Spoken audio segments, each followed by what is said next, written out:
प्रिय आत्मीय दाजुभाइ दिदीबहिनीहरू, हामी नेपालीहरूको घर आँगनमा नयाँ वर्ष 2082 आइपुगेको छ।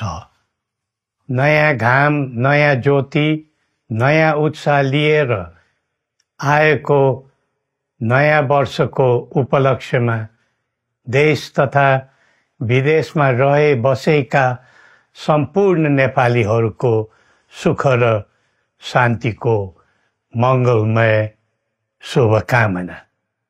हरेक नयाँ वर्ष नूतन आशा र विश्वास बोकेर आउने, तर वर्षको बिदाईमा एउटा घनघोर निराशाका बीच हुने गरेको धेरै साल भयो। समाजका विभिन्न दल, वर्ग र जन समुदायले आफ्नो धारणा, आस्था तथा अभिव्यक्ति राख्न पाउनु प्रजातन्त्रको सुन्दर विशेषता हो। तर त्यस्तो धारणा र मान्यता प्रस्तुत गर्दा सबैले संयम अपनाउनु पर्दछ। केही दिन अघि जनप्रदर्शनमा जुन प्रकारको हिंसा, आगजनी, तोडफोड भयो, त्यसबाट जस प्रकारको मानवीय एवं भौतिक क्षति भयो, त्यो सुन्दा हामीलाई अत्यन्तै दुःख लाग्यो। नागरिक स्वतन्त्रता भन्दा ठुलो तन्त्रवाद हुँदैन। वास्तविक प्रजातन्त्र त्यहाँ हुन्छ जहाँ राम्रो, नराम्रो, जनगुनासो वा गुणगान सुन्ने परम्परा र संस्कार हुन्छ। नेपाली जनतामा देश र भविष्यलाई लिएर जुन खालको जागरुकता पैदा भएको छ, त्यसलाई हामीले सकारात्मक रूपमा लिएका छौँ। वास्तवमा नेपाली जनतामा रहेको देशभक्तिपूर्ण भावना विश्वमै अनुकरणीय र अनुसरणीय छ। देशलाई विद्यमान जटिलताबाट मुक्त गराई शान्त, स्थिर र समृद्ध मुलुक बनाउने जागरुकता जुन पैदा भएको छ, नयाँ वर्ष 2082 मा नेपाली जनताको चाहना अनुसारको परिणाम हासिल हुने विश्वास थपिएको छ। मुलुकमा व्याप्त अशान्ति, अराजकता, निराशा र असन्तुष्टिबाट आम नेपालीलाई मुक्त गर्न नेपालको राज संस्थाले जहिले पनि योगदान पुर्याउँदै आएको विदितै छ। राष्ट्रियता र प्रजातन्त्रलाई मूल कार्य मान्दै जनभावना बमोजिम चल्ने बहुदलीय प्रजातन्त्र र संवैधानिक राज संस्थाको परम्परामा हाम्रो मान्यता रही आएको छ। वर्तमानमा बदलिँदो जनचाहनाको पनि कदर गरी राज्य शक्तिको स्रोत जनता नै हुन् भन्ने मन्जुरी सदैव स्थापित हुनु पर्दछ।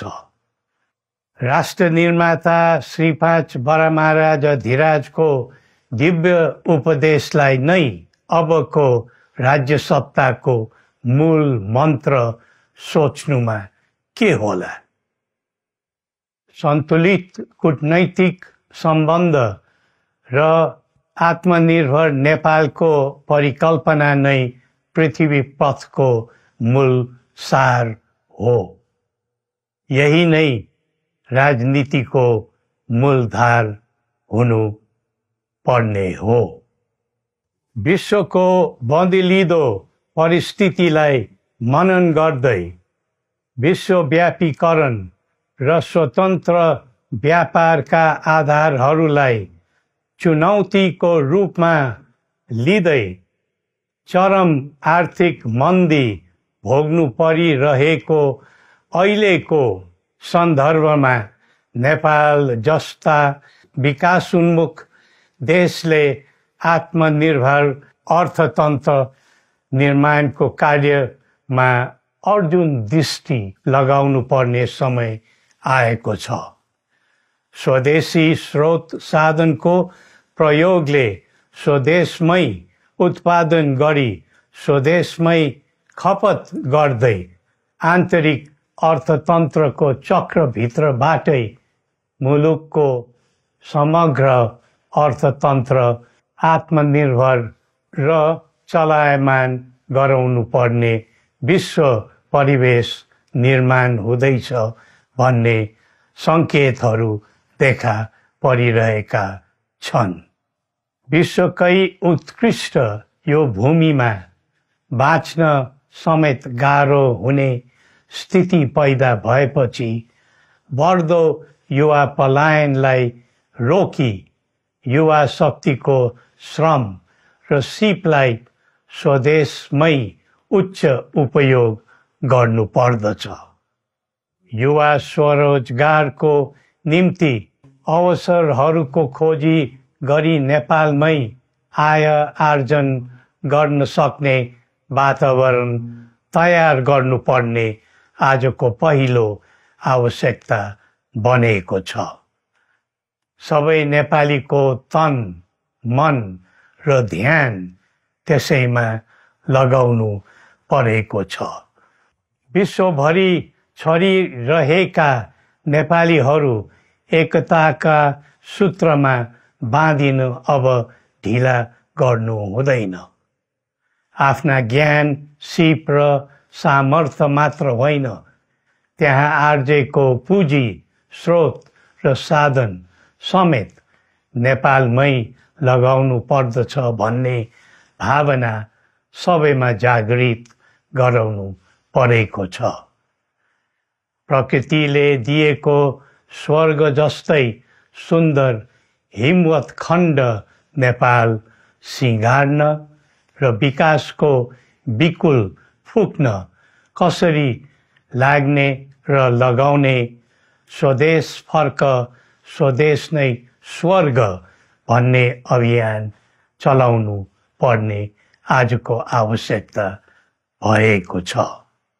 जनभावना र चाहना बुझी मुलुकको समग्र संरचनामा नै हेरफेर र सुधारका कदम चाल्नुपर्ने तथ्य स्पष्ट देखिन्छ। शिक्षा, स्वास्थ्य र दैनिक कामकाजका पद्धति र प्रणालीहरूमा आमूल परिवर्तन र सुधार गरी यिनको आधुनिकीकरण अनिवार्य भइसकेको छ। युग प्रविधिको हो, सावधानीपूर्वक उपयोग गर्नु सकेमा राष्ट्रको योगदानमा ठुलो टेवा पुग्न सक्नेछ। सुशासन र भ्रष्टाचार मुक्त प्रशासन मूल नारा हुनु पर्दछ। हामी अस्थिरता, अशान्ति, अराजकता, विपन्नता र भ्रष्टाचारको अन्त्य चाहन्छौँ। त्यसका निम्ति नेपाली जनताबाट हुने हरेक प्रयासहरूमा एकबद्धता रहनेछ। मुलुकको गिर्दो अर्थव्यवस्था, रुग्न हुँदै गएको औद्योगिक उत्पादन, बढ्दो राष्ट्रिय ऋण र बेरोजगारी, रक्षात्मक बन्दै गएको राष्ट्रियता, राष्ट्रिय एकता, सामाजिक सद्भाव, मौलिक धर्म, संस्कृति तथा जनस्तरमा बढेको निराशा, असन्तुष्टि हाम्रो चिन्ताको मूल विषय हो। नागरिक पलायनसँगै पुँजी पलायन, भ्रष्टाचार र व्यथिति देशले थाम्नै नसक्ने स्तरमा झाँगिएको छ। यो स्थितिमा नयाँ वर्षलाई उपलब्धिमूलक बनाउनु हामी सबै नेपालीको सामूहिक र एकताबद्ध प्रयास अपरिहार्य भएको छ। नेपाली बीच द्वन्द्व नहोस्, परस्पर अविश्वास र हिंसाको दुःखद मनोस्थिति नबनोस्, देशवासीहरू कुनै पनि नाम र न्युहुमा ध्रुवीकृत नबनुन् भन्नेतर्फ हामी सदैव सचेत र संवेदनशील छौं। नेपालीको एकतामा नै नेपालको भविष्य निहित रहेको यथार्थलाई हामीले आत्मसात गरेका छौं। सबैले यही वास्तविकतालाई आत्मबोध गर्नुपर्दछ भन्ने ठान्दछौं। हाम्रा आह्वान हामी कसैको निजी स्वार्थपूर्तिका निमित्त होइन, कुनै खालको सैद्धान्तिकवाद वा विचारको होइन, समग्र राष्ट्रको स्वाधीनता, समग्र जनताको सम्प्रभुता तथा नेपाल र नेपालीको सुखमय प्रतिष्ठाको निम्ति हो। आफ्नै प्रकारको अग्रणी राष्ट्र हामीले नै बनाउने हो अनि आफ्नो स्वतः र अस्तित्व हामी आफैले उठाउने हो। संसार धेरै अघि बढिसक्यो, तर हामी यो वा त्यो वादको चक्रव्यूहमा फँसेका छौं। नेपाल आमालाई केन्द्रमा राखेर हाम्रा विचार बन्नुपर्छ, हाम्रा कदम चल्नुपर्छ। हरेक समस्याको समाधान संवाद, सहमति, समन्वयन र सहकार्यबाट हुन सक्छ। आगामी वर्ष नेपाली इतिहासको स्मरणीय र सुनौलो सम्झना बन्नुपर्छ र बनाउनु सकिन्छ भन्ने विश्वास हामीले लिएका छौं। नयाँ वर्षले नयाँ आशा, उमङ्ग र उत्साह ल्याओस् अनि नेपालीको सुनौलो भविष्यको सुनिश्चितता होस्। श्री पशुपतिनाथले हामी सबैको कल्याण गरून्। जय नेपाल।